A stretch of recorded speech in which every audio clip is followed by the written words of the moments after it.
Confirmation के हिसाब से दो अलग अलग इनकाउंटर साइट्स पे इनकाउंटर्स हुए हैं। बॉडी की कंफर्मेशन के हिसाब से 6 आतंकियों का मारे जाने का खबर है।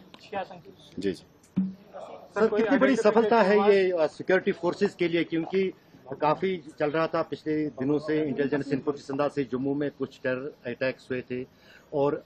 लगातार उसके बाद ऑपरेशंस आपने शुरू किए। डोडा में 4 टेररिस्ट मारे गए, उसके बाद बारामूला में और अब साउथ कश्मीर के कुलगाम में। निसंदेह ये एक बहुत बड़ा माइलस्टोन है, बहुत बड़ा प्रोग्रेस है। सिक्योरिटी एनवायरनमेंट में मजबूती लाने के लिए ये सक्सेसेस बहुत मायने रखते हैं और एक सब्सटेंटिव तौर पे भी और एक मैसेजिंग के तौर पे भी ये इस चीज़ की इंडिकेशन है कि सिक्योरिटी आर्किटेक्चर की और लोगों का बढ़ चढ़कर इसमें ह्यूमन इंटेलिजेंस की जो फ्लो है उससे जाहिर होता है कि ये एक फाइट जो है वो लॉजिकल कंक्लूजन पर पहुंचेगी और इसमें लगातार इस तरीके का सक्सेसेस आते रहेंगे और जो भी कोशिश होगा दूसरे साइड से, उन्होंने मजबूर हैं अपने कोशिशों से बाज नहीं आने का, पर हम अपनी सिस्टम को, अपना सिक्योरिटी आर्किटेक्चर जिसमें Jammu Kashmir police, Indian army, agencies और सेंट्रल आर्म पुलिस फोर्सेस हैं, सब मिलकर और खासकर जैसे मैं बार बार जगह जगह पर कहता हूं कि अवामी सपोर्ट के साथ, लोगों के साथ इस चीज़ को हम जरूर जीतेंगे और हम ये समझते हैं कि लोगों का पीस में, शांति में और ज़्यादातर और लोगों का जान बचाने के लिए, इस अफरा तफरी को ख़त्म करने के लिए मेरे ख्याल में सब लोग इसमें शामिल हो रहे हैं और ये एक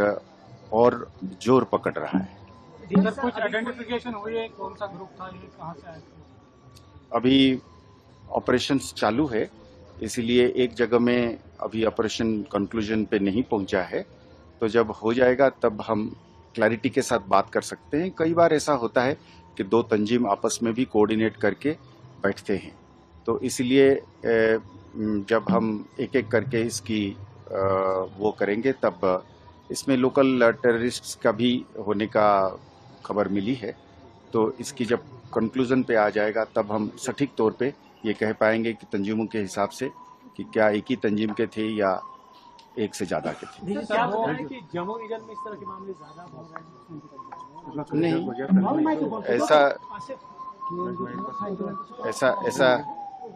ऐसा नहीं है कि ऐसा है कि स्टैटिस्टिक्स एक ऐसी चीज है, नंबर एक ऐसी चीज है जो हमेशा सिक्योरिटी सिचुएशन की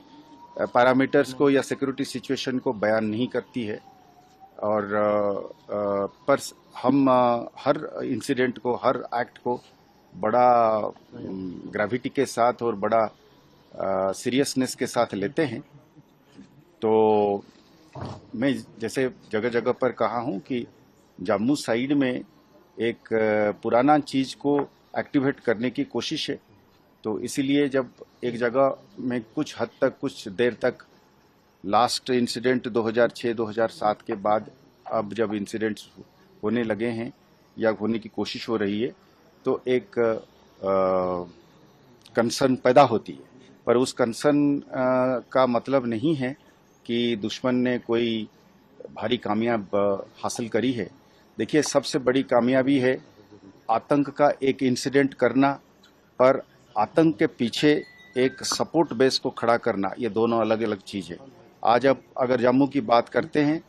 तो उसी जम्मू के ज़िले में आप जाइए, गंदों में आप जाइए, डोडा में आप जाइए, उधमपुर में आप जाइए, डुड्डू बसंतगढ़ में, बनी मछेड़ी में, आप पाएंगे, अगर आप मेरे मीडिया मित्र जब जाएंगे वहाँ पे लोगों से बात करेंगे तो आपको ये पक्का पता चलेगा कि वो माहौल नहीं रहा है। तो कोई आतंक को फैलाने के लिए जो इकोसिस्टम है वो नहीं है, वो हमारा सबसे बड़ी कामयाबी है। तो हम उस कामयाबी को बुनियाद बनाते हुए हम उम्मीद करेंगे कि हम अमन को और शांति को कायम रखवाएंगे।